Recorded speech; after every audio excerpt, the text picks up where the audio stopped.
Thank you, everybody. Now we all know that we're gathered in this urgent protest because of the violence unfolding right before our eyes. It's not just an international crisis, it's a moral outrage. It's a political failure, and yes, it is a genocide. For over a year now, we've watched the relentless bombardment of Gaza, families wiped out, hospitals, schools, refugee camps reduced to rubble, journalists targeted, starvation used as a weapon, and yet the most powerful governments do nothing. Worse still, they actually enable it. How dare they speak of peace when they're actually fueling war, and how dare they call for restraint while selling arms and maintaining diplomatic ties. Now we see how this horror risks spilling over with strikes on Yemen, Lebanon and Syria, and bombs falling on Iran.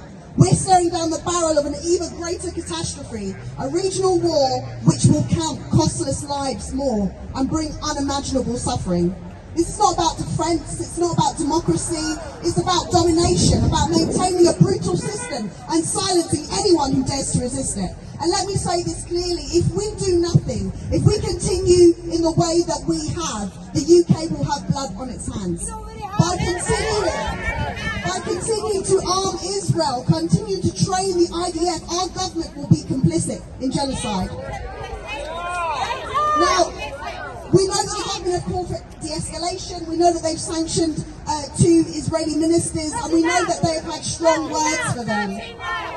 You're absolutely right, this is not enough. It's not enough to stop the spread of war. You know, I once read that the average age of a child being killed in Gaza is something like between 6 and 9 years old because they're too large to carry but too small to run fast enough.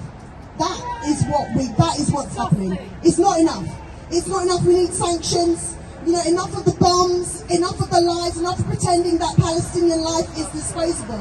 You know, this isn't about foreign policy, it's about our shared humanity. So we need an immediate ceasefire across the region. We need an end to UK arms sales and the training of the IDF. We need more sanctions on Israel, an end to the blockade on Gaza and the siege that we see on the West Bank. We need to recognise the state of Palestine.